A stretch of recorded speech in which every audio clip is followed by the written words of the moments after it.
recording this because the survivors no longer envy the dead. The final war is over. Its architects forever entombed in melted glass and steel. I watch the efforts of our species dance away on the radioactive wind. Civilization retreated by millennia. All of human history brought to dust. Our cities, now scorched black mausoleums, serve as a reminder. There can be no victory in war. Earth is the answer to the question of our mortality. With resolute defiance, we choose to grasp at the delicate thread of life. My son, the gift of survival is yours. Please, may you never submit. There will be more. This is it. We are on our own. The air is clear. Welcome home. We're headed straight for a better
Herzlich willkommen zurück auf Talk America.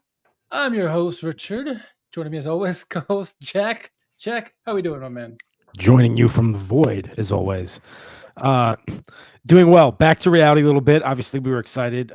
Week one, um, pretty brutal match. I think in match day 2 here, from the watch perspective as well as kind of the performance perspective. A lot of stoppages. 12 minutes of stoppage time in the second half. So a very stop-start match with not a lot of exciting offense or much to speak of in that regard. But yeah, looking forward to getting into Kaiserslautern, who were a tough opponent last season and have kind of had our number. Friend of the podcast, James Thurgood, who was on the call in this one. We love a James Thurgood call. Gave us the nugget. Have not won away at Kaiserslautern since 2012, something along those lines, or back when Jefferson Farfan, my boy, was lacing them up. So yeah, definitely a bogey team for us recently, and kind of proved that way again. Yeah, absolutely. It was a back to reality, as you say. We obviously had the highs, and everyone's screaming for promotion after match week 1, and then comes match week 2, and we're kind of grounded a little bit. It's gonna. Last week we forgot that the Zweite Liga is a difficult league, and quickly remembered how difficult the league can be. So, quick rundown for tonight. It's not going to be any elaborate thing or anything like that. It's been all quiet this week in terms of Schalke, but we're going to review the match because we have to, and then look ahead to Lokomotiv. I almost said Lokomotiv Moscow. Lokomotiv Leipzig, who we play in the Pokal this Sunday, 9:30 a.m. Eastern time. Say that 3 times fast. But before we get to the match, Jack, there is a bit of good news, I guess, from the weekend. Hard to believe with Schalke, right? But former Schalke player Malik Chow will be joining Newcastle for 40 million euros. So what does that mean? Well, he has a 10% sell-on clause from Schalke, meaning we will get just under 4 million euros. That's good news, right, Jack? I mean, yeah, absolutely. I don't know how you feel as somebody who's potentially supporting the team that he's leaving as well. But excuse me, but from the Schalke perspective, of course, we'll take whatever money we can get. As I'm having a coughing fit right at the start. You're getting choked up. I understand. Yeah, I know. Malik Chow, I just love seeing him do well and move on to greener pastures. But it sounds like the initial words that are coming out is this is not going to be going towards transfer, spending anyway. Whatever money we're going to get, it's going to be used to shore up the financial picture. But yeah, we'll take whatever we can get. And the big stars that we've had to let move on and go elsewhere. This is the small bit of redeeming value they still have for us, is that they're when these transfers happen, we get a little kickback on the side. So yeah, we'll be looking forward to see how Chow progresses in his new home. What's sad is that the amount we got for Malik Chow is probably more than we get for any other player currently on the team. But now close to it. Yeah, Malik Chow has now left me twice, so I'm a little bitter about him at the moment. But yeah, that's fair though. I mean, it shows you where we are when like a secondary signing of a player is potentially like would have been like close to like the best kind of signing we could have gotten in the first place, the sale, in terms of the money we get back. Yeah, that's wild. Yeah, absolutely. So on to the match against Kaiserslautern, and as you mentioned, James Thurgood had a lot of nice little nuggets during the game. Overall, clearly it's a meeting between two Bundesliga giants, two German football giants. 11 championships between the two clubs. It's funny because you mentioned we hadn't won against Kaiserslautern since 2012, which is a long time ago. Probably the last time we had a relevant team, it seems like, right? With all the stars that we had on that team as well. And the other bit of news, which gets us into our starting 11 here, is fun fact: Kaiserslautern and Lieberknecht, they had more former Schalke players. They have more Knappenschiene players or former Knappenschiene players than current Schalke team does. So they had 3, we had 2. So looking into their lineup there, Hanslick, who's obviously someone you should worry about. He had a lot of goals and assists last season. Youth product, Marlon Ritter, formerly the Knappenschiene, playing up top. I was the danger man there. Newman Emery, he's there with Sahin, Haas, and Asta. Kunze as well, former Knappenschiene product. With a guy we just let it go this year, Gyamfi, in the middle of the center back with Kim and Search with Kral in the back. Kral is a pretty decent goalkeeper as well. as soon as I saw those names in the lineup, particularly the former Schalke players, I was like, all right, it's going to be a tough one tonight, Jack. I don't know about you. What are your thoughts on the lineup? No, and I think it's a lot of people towards the back end of Kaiserslauten's starting 11 that kind of impressed me over the course of this match more than the one. So, Crawl and goal, Gyamfi, Jisoo as well. Yeah, agree with everything you said as well. Giamfi could have had himself a Cottage type match if he had a goal in this game and maybe a red card. I mean, it was pretty good for him, I think, overall. He had some erratic moments, but some good moments as well. Yeah, took some bumps and bruises too throughout the I was about to say throughout the 90. It was more like throughout the 110 almost. It felt like at times. But yeah, anyway. Yeah, exactly. So that's their lineup. Our lineup in this one: Karius in goal once again. Becker, Sanchez remain in the back, but this time Kurasai gets in the nod because Cottage is out with injury / red card. Midfield did not change. You had Becker, El Fauzi, Schallenberg, and Gantemheim. And the front three didn't change. Antuiaje, Bremer, and Musa Silla. Thoughts on Kurasai getting the start in this one? Because we had some other guys there possibly that could start. I don't know how fit they were. But thoughts on the new man starting in this one? Yeah, I mean, I forgot what the exact date when we locked up that signing was, but it was interesting to see him slot in because he's been here less time than any other, options that we have at center back at that point. So, but yeah, I mean, look, you bring him in for a reason. And we need the depth. We talked about needing the depth, given the fact that we were going to probably be playing that, that link of three at the back more often than not under Muslich. So, yeah, love getting an opportunity to see him first thing. Can't say I was particularly impressed with him, although I can't say I was particularly impressed with many Schalke players in this one. But yeah, not the best debut from him. Not the best debut. And a little bit more nuggets. You mentioned Muslich. Muslich is now the 12th manager since Domenico Tedesco. That seems like a long time ago now.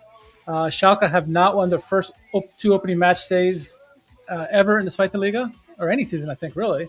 But I think particularly Zweite Liga. And Schalke has never spent 3 consecutive seasons in Zweite Liga. So if we do not get promoted this year, we're going to set a record there. But, breaking records left and right, not the ones we want. But in this game, it was an interesting one for sure. I think we started out okay. It seemed like we had good intentions of trying to get into the box, but like as that the 10 to 20 minute mark going, you start to see Kaiserslautern kind of take over and sort of implement their ways a little bit, Jack. And it kind of really kicked off, I think, with like the 10th minute or so, where there's a play where ball's on Vitaly Becker's side, he slips up, and all of a sudden they kind of carve through our defense. They get a shot on goal, or maybe the first shot was like in the first minute of the game, and then it really was quiet after that. But they had a nice cover up of the defense at that point, and really from that point on, the next 10 minutes or so, Kaiserslautern started taking over. I felt like it was an obviously different start from what we had against Hertha Berlin, in the sense that I didn't notice the pressing that we had. It didn't seem we had the urgency that we had against Hertha Berlin. Would you agree with that, or how did you see that first 20 minutes or so, first half hour?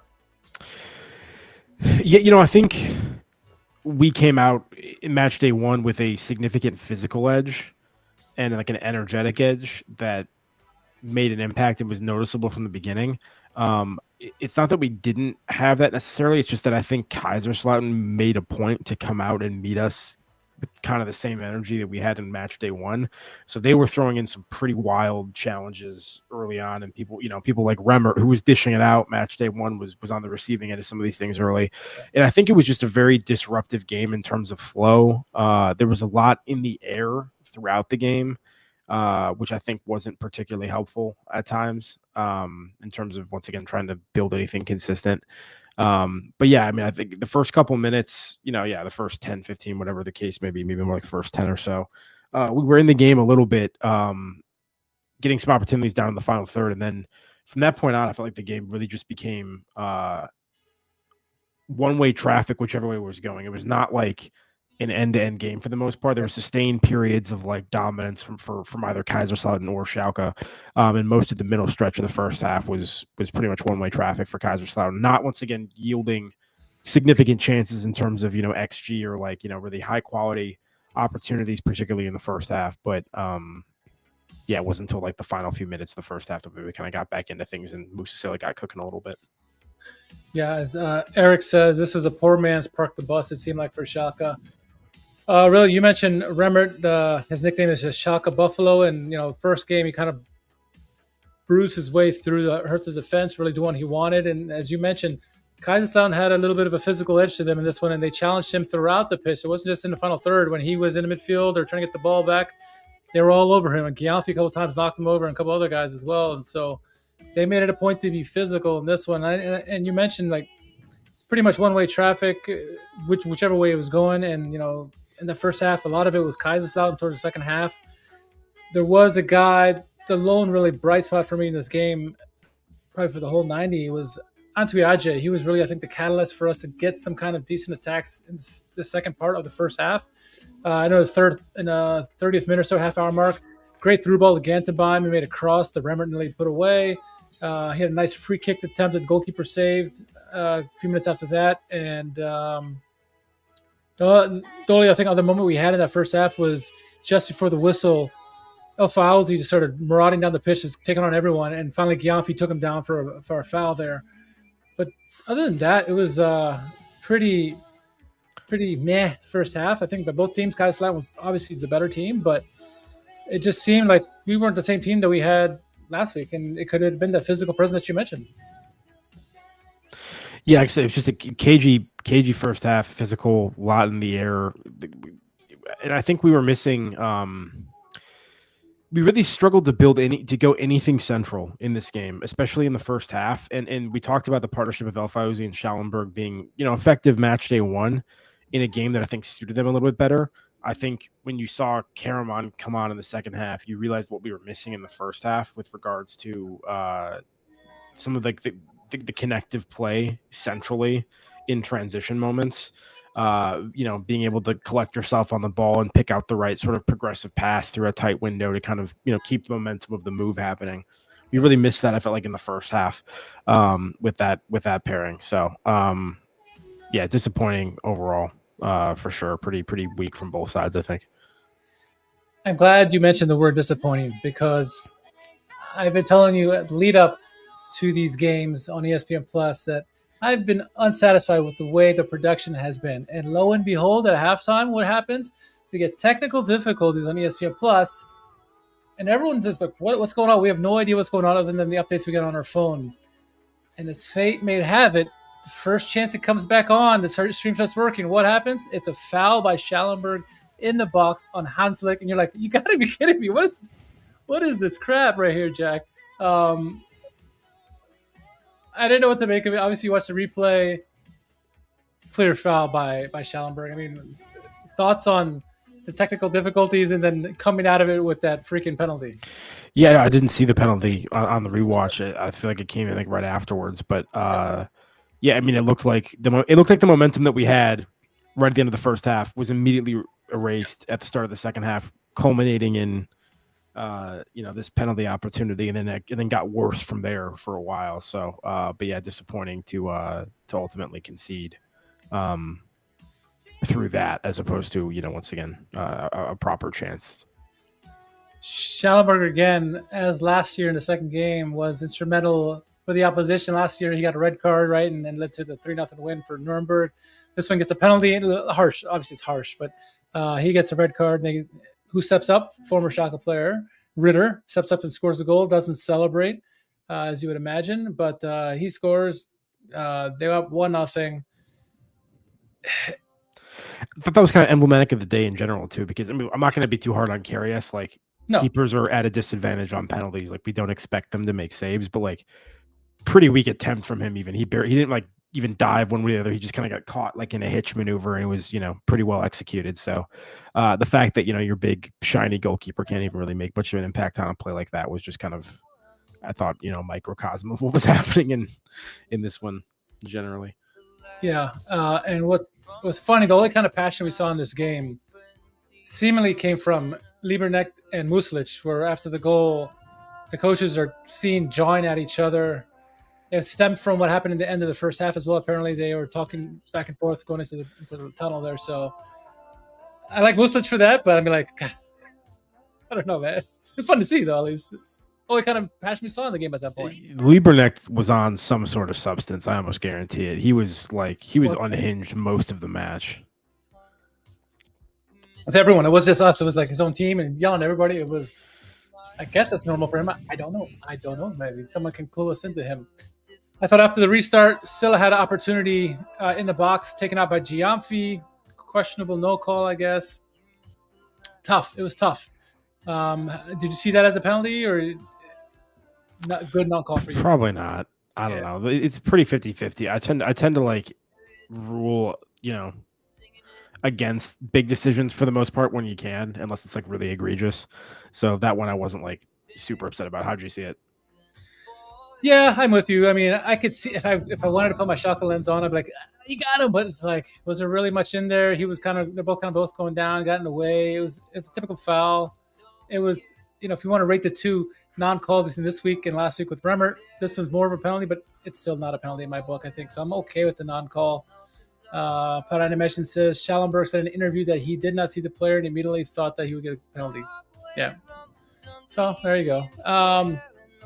Yeah, it's really opening 25 minutes of the second half, all Kaiserslautern, really. Yeah. And then 70th minute or so, Bachmann and Bula come on for Antwiadje and Kurasai. We talked about the defender, okay debut, nothing special. I mean, for me, I see him as a backup, nothing more. Do you have the same opinion with him? Yeah, it's. I'm not going to make a decision from one performance, especially in a game like this that was so blah in general, where I don't really think there was any standout performances from Schalke players for the most part. But yeah, no, I mean, definitely didn't make a huge impact in his first game. Only other thing really worth noting, I guess, for Schalke, in the 80th minute or so, I believe it was Ritter or Hanslik had a one-on-one opportunity against Bullet. Bullet had just come onto the game. It was really him, and that's it. If he beats Bullet, it's a breakaway. And Bullet did really well to stop that, I thought. Sneaky pace from Bullet on a couple different occasions in the second half. On his, I mean, fresh legs too, which helps, right? It makes you look a little bit faster when you come on in the second half. But yeah, no, good stuff there. Ritter comes off in the 83rd minute, and the reason I mentioned him, he's obviously the goal scorer. He is the captain. He takes off the captain's armband and he gives it to former Knappen player Kunze. You think that was any intentional there, Jack? They talked about that one before the match for sure. The only bit of action for the end of the game, there was a straight red card for Robinson, who had just come on in the 85th. Questionable red from the beginning from what I saw, because it was on Bachmann. Went to VAR, overturned it for a yellow. You good with that call? Yeah, same thing. I mean, look, I think the penalty was maybe a little bit more debatable than this one was. Yeah. If you wanted to make the argument that he went studs up and got a piece of the guy, and that's why it's a red card, like sure, but it wasn't a 2-footed challenge. You know what I mean? It was a 1-footed challenge. He got the ball. It was almost hit. Yeah, he hit the Schalke player with like his heel kind of on the foot. It wasn't a bad foul for me. So like, yeah, yellow card. I'm totally fine with that. That's pretty much all she wrote. Karaman had this audacious like bicycle attempt in the 96th minute, which would have been a good chance. But I think it would have been offside. I think was the call, but handball. Sorry, it was a offsides before the handball, because the call on the Discord was that it was a handball by Giamfi, but what it was is offside before the handball, so no penalty there. Karius had to save an extra time, but that's it. It was unimpressive game for me. I'm not going to be all doom and gloom, because for everyone who's all high and mighty after the first game, there are going to be those people who are doom and gloom. It's not. We're in the middle of that. It's a reality check, though. Tough opponent, tough place to play on the road. Early under a new regime, a lot of new players, and we end up conceding on a penalty of all things, and we only lose 1-0. So through the first 2 games, we've only conceded 1 goal in both of them. So we're not at least we don't have the very wrong-sided goal difference that we have last season. To start the season, we need to keep an eye on that. We're going to have a positive goal difference at some point if we want to be competing to get promotion. But overall, 1 win, 1 loss to start off, not the worst by any stretch. We could be Hertha Berlin without a win so far. So yeah, we're sitting in 8th place, so it's not terrible. No, yeah, it's exactly right call there by you, I think. And disappointing not to do more with the final 12 minutes, though, given how much stoppage time there was. Like, yeah, but I think what you said earlier was correct too. Like, outside of Antwiadje, from the starters, I wouldn't shout out anybody. And I think if you want to shout out like Bullet and Keenan Karaman from like the people that were subbed in, decent performances from those two. But yeah, just not enough from anybody else. And very much looking forward to our next match. So I wanted to kind of be the opposite of shout out to Gansenbein because I thought he regressed that much more. But really, like you said, everybody did. Really, there was no decent players in the team, honestly, other than maybe Onto IJ and a couple guys you mentioned. So, yeah, and it brings up a good question, and it was brought up by Gelsenberry on our YouTube. Let me bring it up here so I can read the question verbatim. If I can learn how to switch screens here. All right, here we go. Come on, I just had it. All right, Gelsenberry says, I wasn't able to see the game. Do you think that Hertha's game was perhaps more amenable to being destroyed by our pressing than Lautern's more physical approach? We will need solutions for these matches where the opposition is quite happy to let us have the ball and do some intense pressing themselves. So essentially what you were saying is that, like, Kaiserslautern were more physical, and it seemed to be better suited to counter any pressing that we do, and Hertha wasn't ready for that. And this may be the way that teams will approach us going forward who can play physical to kind of quash out some of that pressing that Muslach does. What are your thoughts? Yeah, I think that's fair. I think like shape-wise, they kind of matched up with us a little bit too, and the whole thing just kind of felt a little bit neutralized to some extent. So, yeah, I agree. I mean, as we said earlier, I think it was noticeable from the first minute of the Hertha match that there was a marked difference in approach from the two teams. And I'm not saying that necessarily bears itself out consistently over the course of 90 minutes, but it has impacts, here and there approach wise. And I felt like that was not kind of like a key differentiator in this match at all. And, ends up getting decided on a penalty ultimately. Yeah. So overall, good result. I mean, there are some surprises so far to start the season. I mean, in Bielefeld, Bochum, I think they're all like 2-0. But you got like teams like Hertha who are 0-2, right? So we're right in the middle, 8th place. If that's as low as we're going to go this season, I'm fine with that. I like to have a better start this year than we did last year where we lost 4 of our first 5 games. We'll see. We got a little bit of a break between now and the next league game. Any final thoughts on the game before we move on over? The last thing I would mention, I'm just, given how much emphasis there was on building on the outside in this match, it just has me a little bit concerned given what the personnel is on like the right-hand side of that pitch. So like, for example, in this one, it was Gantenbein out there, Timo Becker, who's fine, but isn't like, it's not the same as having like Bullet in that position necessarily. You know what I mean? Partnered with somebody else. And then like, and it's Schallenberg. I don't know. It feels like if we're struggling to kind of do anything centrally and we're just kind of focused on those wings, it's going to be a lot of Becker, Antwi, and Silla drifting out that way or whatever. We don't have the shape we're playing for the most part doesn't have like Keenan Cameron playing centrally behind a striker or something. It's usually kind of like this more like a little bit more spaced out front three.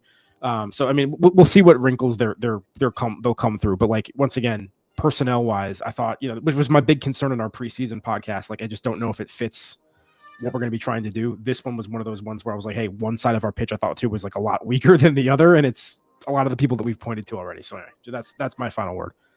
I agree with that. I think only wrinkle I can see, because even if you look at the guys who didn't start in this game to make an impact, I think even then it's going to be hard to make those adjustments. I think one wrinkle you could possibly do is switch Elfauzi and Schallenberg. So Elfauzi is more on the right hand side, and let him make those runs, because I thought when he did make those runs, they were effective. They broke the press that the opposition had, but we didn't see that nearly enough. It wasn't until 45th minute we saw the first one, and then a couple times in the second half. He needs to be more consistent with that to really cause chaos, I think. But once we get some more pieces back, Bullet and Karaman and maybe some healthy bodies like Hoyland, I know he got a little bit of time in this game. We're better, but our offense has to be better. Our defense through 2 games, I've been okay with. They've been pretty stable, I think, for the most part. Even in the Kaiserslautern game, they would maybe break the midfield line, and then they get to the goalkeeper or to the box, and we kind of shut them down for the most part. First half, they had 1 shot on goal. Second half, they had a few more opportunities, and again, there's a penalty that kind of led to the goal. So, like, defense is there. It's a big change from what we've had. Now, just got to pick up the offense a little bit and see what we can do there. So, we'll see. No game, as I mentioned, this weekend. We have a Pokal match, and it is against, I forget my screen here, it's Lokomotiv Leipzig. Almost did it again, Jack. Yeah, I was waiting for it. I was going to see if you were going to do it, but you caught yourself. I caught That's good. myself. It will be at Leipzig's home. I'd like to see an improvement of what we had in the past. Just look at last year. Last year, it was an okay win. Sanchez still looked shaky in that first game, and then I think we lost in the second game. But we need to get off to a good start in this one. I think we need to make a statement win. Not just a win, but a statement win just for the boys' confidence, I think. Not for us or anything. Yeah, look, whenever you're going up against an opponent for which Google does not have a logo on Don't even bother. hand, you know that it's an automatic must-win game, and if you don't win that game, it's bad. So, I mean, look, I'm not going to pretend that I have a scouting report on Lokomotiv Leipzig. I don't. I mean, as you said, you were almost messing up the name with Lokomotiv Moscow. I would expect us to win this game.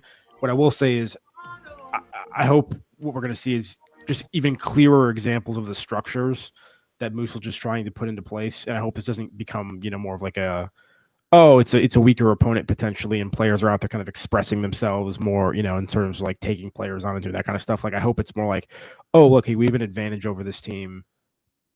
We should use this as an exercise and, continuing to work on what we're trying to implement. So I'm going to be looking forward to watching that game actually. And I think we'll learn a little bit from that, and kind of how we approach that and how we execute. So, yeah. I think it's 100% right what you just said. We're obviously the win is what we want, but what we need to see is continued development of our attack and our team in general. And as you said, it should use this as a training exercise to implement those offensive tactics that you're trying to implement. This is the perfect time to do it. They're going to sit back and hope for the counter. A lot of teams will try to do that against us this year in this Fight the Liga. So perfect opportunity to kind of work on those things, work on those little transition games from the midfield to attack, or from the left side to center of the box, or whatever, what have you. All those different things, you got to try it out in this game. Get the goal early, because I think the longer it goes 0-0, the scarier the shit it will get. But score early, maybe too early, 2 goals early, not too early, and then work on those things like you said, and that's what we want to see. Build confidence for the guys. I think that's ultimately what the thing is. So, Pod Animation says it's good that Karaman now has 2 weeks to get back stronger, and that thinking maybe he'll get 45 minutes. Yeah, that would be good to see him do that. Hoyland too, maybe. Gives Katic another week off to recover from his concussion. Did he get a 1-game suspension or 2-game suspension for the red card? I did not. I'll have to double check. That's Yeah. a good question. And then the first game back, I think, I want to say Bochum is the first game back in the league in a couple of weeks. So let's just get a good building block here and get a win and move on from there. So, all right. That's all. Schalke Bochum, the Goretzka derby. Hey now. Or the Rice derby. Either way. All right, Jack, anything else you want to shout out tonight? No, we can keep it short and sweet tonight. Yeah, there's not much else to say. Big game this weekend, so I got nothing else. Chat, as always, good to see you all here. Anything you want us to talk about later on, let us know in the comments below, and we'll try to hit on it in the next episode. So, Jack, where can our followers find you on social media? At JMMangan, JMMANGAN on X/Twitter. Oh, look at that. You can find me at R_KHARMAN. More importantly, follow us, Schalke America, all across social media. If you're not doing so yet already, subscribe to us on YouTube and on Twitch. And we'll continue doing our debrief after the games, and then obviously the podcast and following days after the game. So maybe we'll get a live stream here in one of these days during the game. Who knows? We'll see. Let's get too crazy right now. Let's see some more consistent. So, all right, Pod Animation. Good to see you, my friend. Good to see you back, everyone. Have a good evening, and we'll catch you on the Menche.